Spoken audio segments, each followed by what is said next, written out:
Good evening. আজ কিন্তু evening, বাজে এখন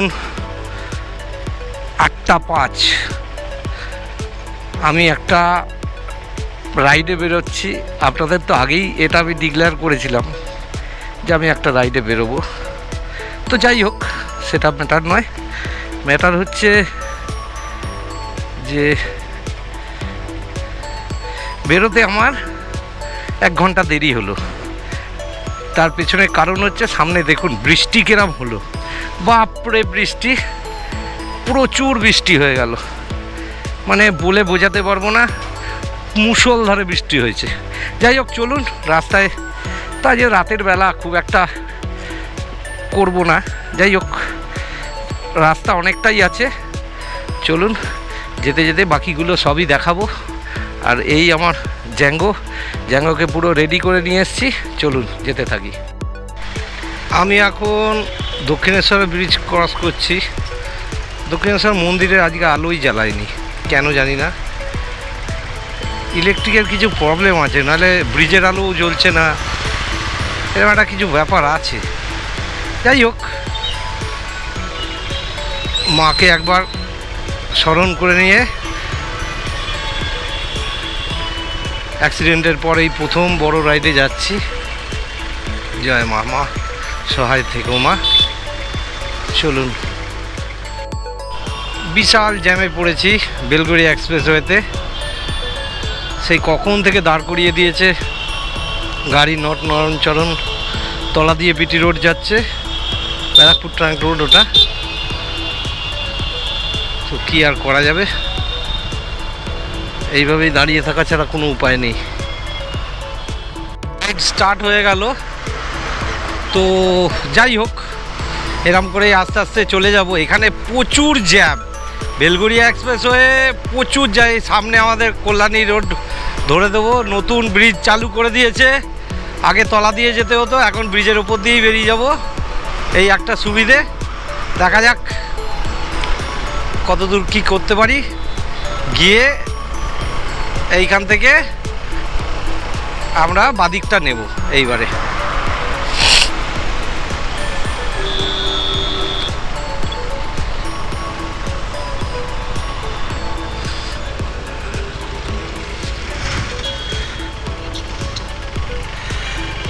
প্রচুর নতুন বেলগড়িয়া এক্সপ্রেসওয়ে থেকে নতুন ব্রিজের কানেকশানটা এই সবে 8 তারিখে এটা উদ্বোধন হয়েছে। আজকে হচ্ছে 12 তারিখ, আমরা যাচ্ছি 3 দিন বাদে। তো এটা দারুণ করে দিয়েছে ব্রিজটা। আগে তলা দিয়ে যেতে হতো, এখন ওপর দিয়ে যাচ্ছি। আমি প্রথম এই ব্রিজটায় এলাম, মানে এই কানেক্টিং ব্রিজটায় এলাম। চলুন এগোতে থাকি, এইভাবে দেখাতে দেখাতে নিয়ে যাব।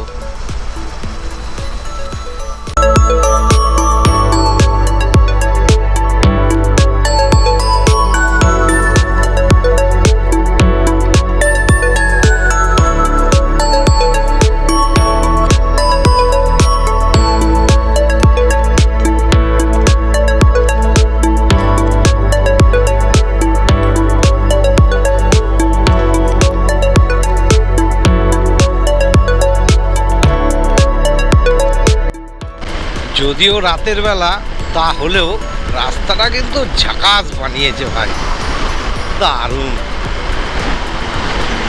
এক ঘর হেভি লাগছে চালাতে, যদিও রাতের বেলা খুব সাবধানে চালাচ্ছি, ওই জন্য।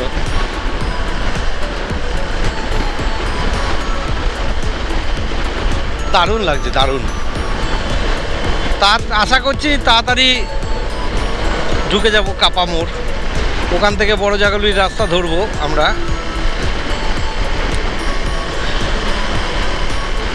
দেখা যাক।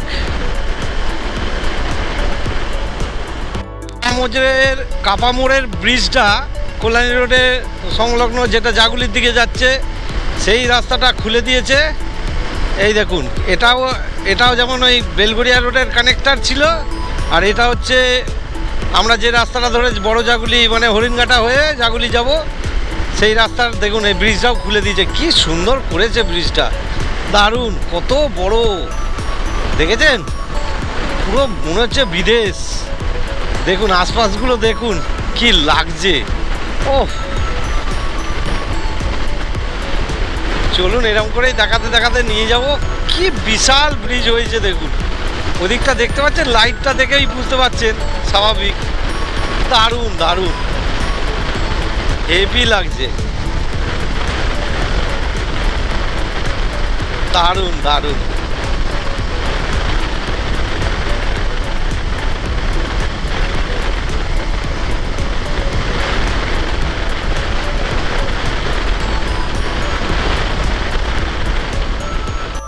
তো এই বড়জাগুলি থেকে আমরা এই রাস্তাটা ধরে নিলাম। এইবারে NH-12 ধরবো এখান থেকে, মানে যেটা শিলিগুড়ি রোড আমাদের কাছে এতদিনের, সেই মূল রাস্তায় আমরা উঠে যাব। এই রাস্তা বরাবরই আমাদের কালকের, পুরোটা না হলো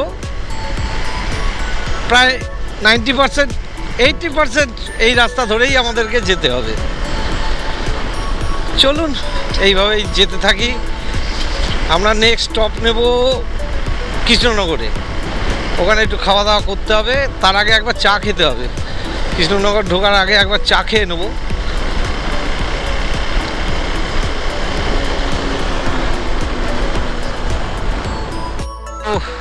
এখানে একটু দাঁড়ালাম আমরা, এই যে ওর গাড়ি, একটু চা খাবো, আমিও দাঁড়ালাম, দেখা যাক চা খেয়ে চলে যাব। চলুন, তারামা হোটেল। চা খাওয়া হয়ে গেল, চা খেলাম, একটু গল্প করলাম, একটু রেস্টও হয়ে গেল। চলো, আমরা বেশি রাস্তা আসিনি, ওই 60 কিলোমিটার এসছি মোটামুটি। তো চলো, এখান থেকে কৃষ্ণনগর প্রায় 94 কিলোমিটার রাস্তা এখনো। তো দেখা যাক। এই হলো শঙ্কর মিষ্টান্ন প্রতিষ্ঠান, এইখানে আমরা খাওয়া দাওয়া করলাম, ওই তরকারুটি খেলাম, খেয়ে মোটামুটি রাতের মতো হয়ে গেছে। রাতে আর খিদে পাবে না, সুন্দর চলে যাব। চলুন এবার যাওয়া যাক। চলুন, এখন বাজলো হচ্ছে 1:54। চলুন ধীরে সুস্থে, এবারে খুব ধীর স্থির গাড়ি চালাবো। এতক্ষণ একটু ভালো রকম চালিয়েই এসছি, এবারে আর সেরকম চালাবো না। তো একটা ইনফরমেশনের জন্য আমি আপনাদেরকে এই রাত্রিবেলা আবার ভিডিওটা খুললাম, সেটা হচ্ছে বহরমপুর বাইপাসের অবস্থা কিন্তু খুব খারাপ, সাবধানে গাড়ি চালিয়ে আসবেন। রাস্তা একদম বরবাদ হয়ে গেছে, দেখুন রাস্তা এমন ভেঙেছে, ওই দিকের গাড়ি জ্যাম লেগে গেছে, যেতে পারছে না, বুঝতে পারছেন? তাহলে বাইপাসের উপরে জ্যাম লাগার কথাই নয়, সেইখানে জ্যাম লেগে গেছে। আর এখানে রাস্তা দেখুন না, ভাঙা দেখুন না, শুধু আমি দেখাতে পারছি না, রাতের বেলা বলে গোপ্রো আর কত ভালো দেখাবে, তো আর কি আর বলবো। চলুন, এইটুকুনি ইনফরমেশান দেওয়ার ছিল। বহরমপুর বাইপাসের অবস্থা এত ঢিলে। এটা হচ্ছে বহরমপুর ফারাক্কা টোল বুথ। এরকম অনেকগুলো টোল বুথই পার করে এসেছি আমি, এটা তাও দেখিয়ে দিলাম। অন্যবার এইখানটা দাঁড়াই, এবারে আর দাঁড়াবো না, ঠিক এইখানটা দাঁড়াই অন্যবার। এই বাঁদিকে যেখানটা বাসটা দাঁড়িয়ে রয়েছে এইখানটা দাঁড়াই অন্যবার।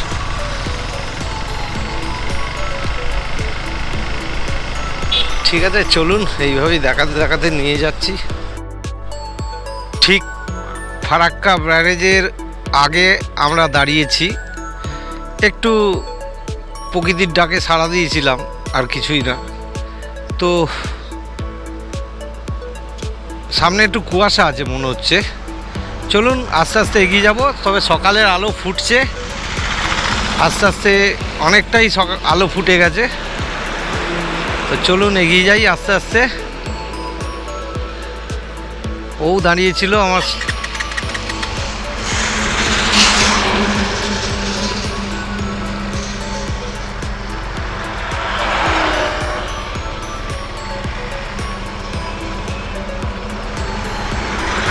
চলুন এগিয়ে যাই আস্তে আস্তে ক্রমশ।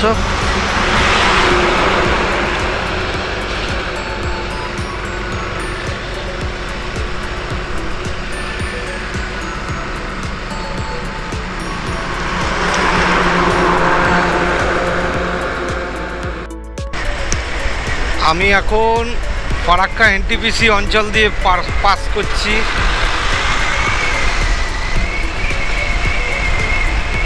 ফারাক্কা যেটা তাপবিদ্যুৎ কেন্দ্র, না সরি জলবিদ্যুৎ কেন্দ্র ফারাক্কা, তার যে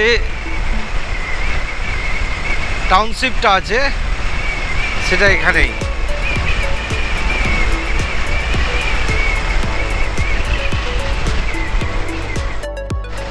এই ফারাক্কা ব্রিজে বিরাট জ্যাম লেগেছে, বিরাট বিরাট।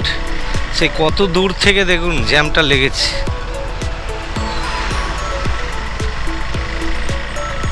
বাপরে বাপ, নতুন ব্রিজটা তো এখনো চালুই হয়নি। ওই যে নতুন ব্রিজটা, ওটা এখনো চালুই হয়নি।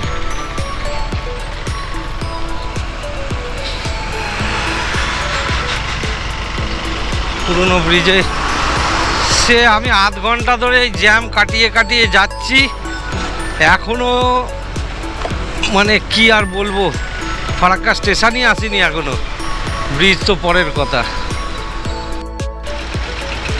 আমরা ফারাক্কা ব্রিজে এসে গেছি, আজকে আবার ট্রেন যাচ্ছে, কপালটা ভালো।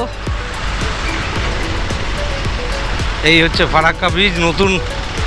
নতুন ব্রিজটা হয়ে গেছে কিন্তু এখনও চালু হয়নি, কি আর করা যাবে, ওই জন্য এইরকম দুর্দশার মধ্যে দিয়ে যেতে হচ্ছে, প্রচণ্ড দুর্দশা।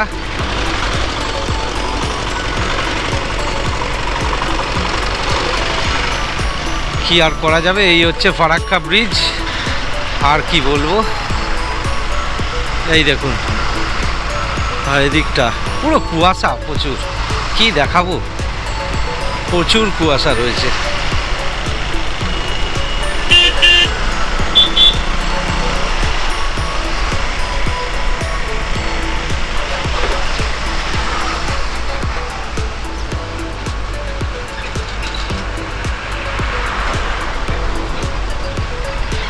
যতবারই যাই ভালো লাগে বেশ, যদিও ব্রিজটার অবস্থা খুব একটা ভালো নয়, ব্রিজটা অনেক ক্ষতিগ্রস্ত অবস্থাতেও চলছে, রিপোর্ট ভালো নয় ব্রিজের, কিন্তু কি করা যাবে, এইটা বন্ধ করে দিলে নর্থ বেঙ্গলের সঙ্গে সাউথ বেঙ্গলের পুরো যোগাযোগটাই চলে যাবে। তো যাই হোক, তো চলুন, এই যে লক গেটগুলো দেখতে পাচ্ছেন সব তুলা রাখা আছে, এখন বর্ষাকালে সব লক গেট ফেলে দেবে।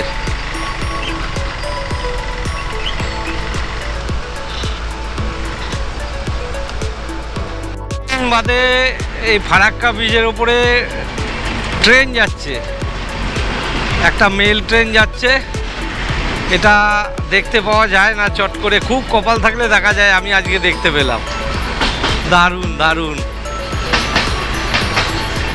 এই হচ্ছে ফারাক্কা ব্রিজ, আর এই হচ্ছে মেল ট্রেন যাচ্ছে, দেখুন, ও দারুণ লাগছে দেখলে।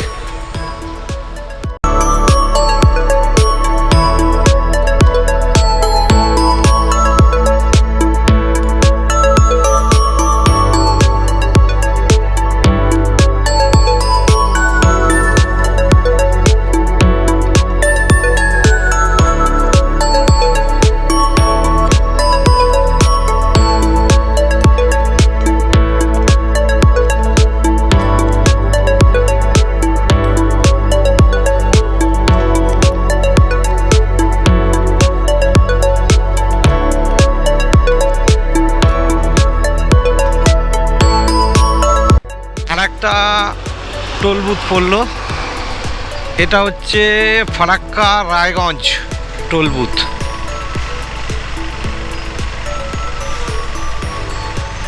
রায়গঞ্জ এখান থেকে হ্যাঁ হবে 80 থেকে 100 কিলোমিটার তো হবেই।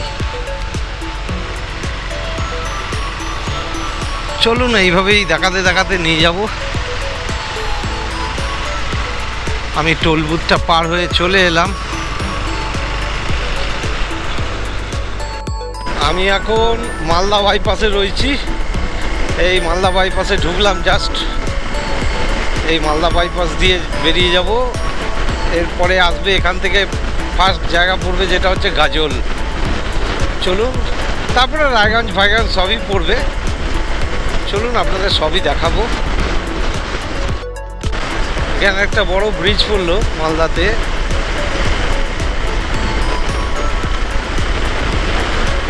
তো যাই হোক, চলুন এইভাবেই যাব। মালদা বাইপাসটা কিন্তু কন্ডিশনটা ভালো আছে, বহরমপুর বাইপাসের মতো নয়। বাবারে যা রাস্তা দিয়ে এলাম, আর কি বলবো, জঘন্য অবস্থা বহরমপুর বাইপাসের।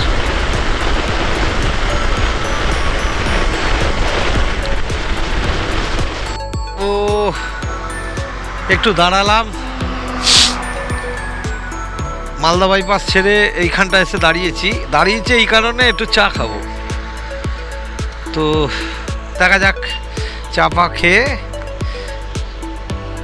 তেল ভরতে হবে, তেল ভরে নেব। ঠিক আছে, চলুন এগিয়ে যাই। আমাদের সকালবেলা ওখানে একটু চা পা খেয়ে বেরিয়ে পড়লাম। তারপরে এখন আমাদের সামনে রায়গঞ্জ পড়বে। রায়গঞ্জ দূর আছে এখান থেকে, প্রায় 30-35 কিলোমিটার এখনও বাকি। যাই হোক, তো এরম করতে করতেই পৌঁছে যাব আমরা আমাদের ডেস্টিনেশন। আপনারা তো থাম্বনেল থেকে বুঝেই গেছেন আমরা কোথায় যাচ্ছি। চলুন সেখানেই দেখতে পাবেন আমাদেরকে। আমরা ঠিক ঢুকে যাব টাইমলি। হ্যাঁ, বেশি একদম ধীর স্থির গাড়ি চালাচ্ছি, বেশি জোরে গাড়ি চালাচ্ছি না।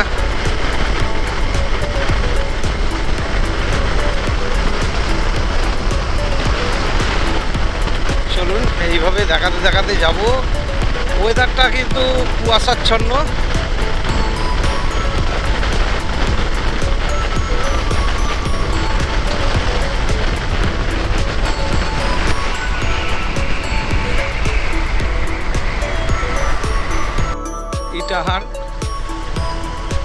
ইটাহার মোড় এটা।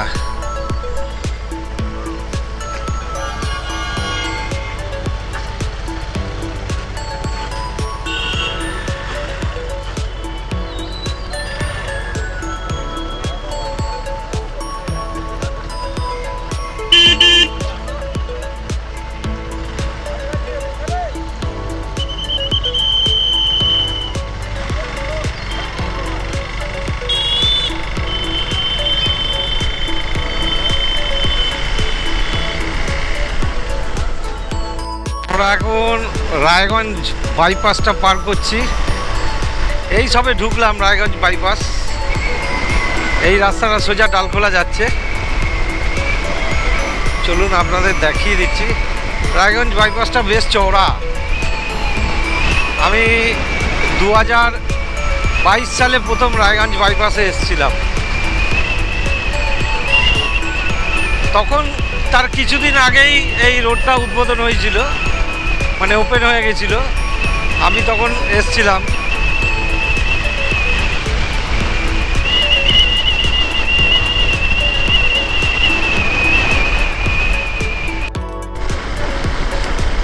আমাদের আর একটা টোল বুথ এসে গেল। এটা হচ্ছে, টোল বুথের কিছু লেখা নেই। যাই হোক, আমরা ডালখোলা ঢুকছি এইটুকুনি জানি।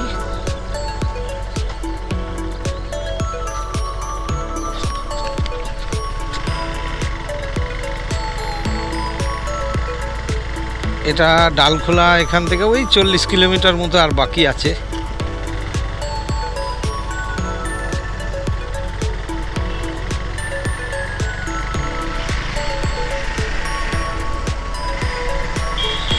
চলুন, হয়ে গেল, এই টোল বুথটাও গেল। তো এখানে আমরা একটু খাওয়া দাওয়া করলাম, ডিম টোস্ট, চা এইসব খেলাম।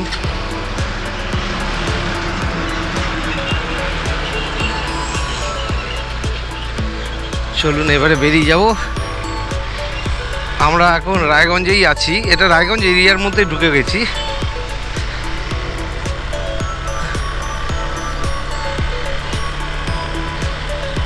চলুন,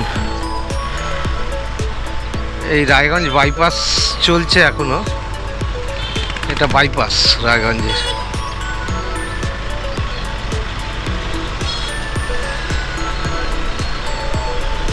চলুন এগিয়ে যাই।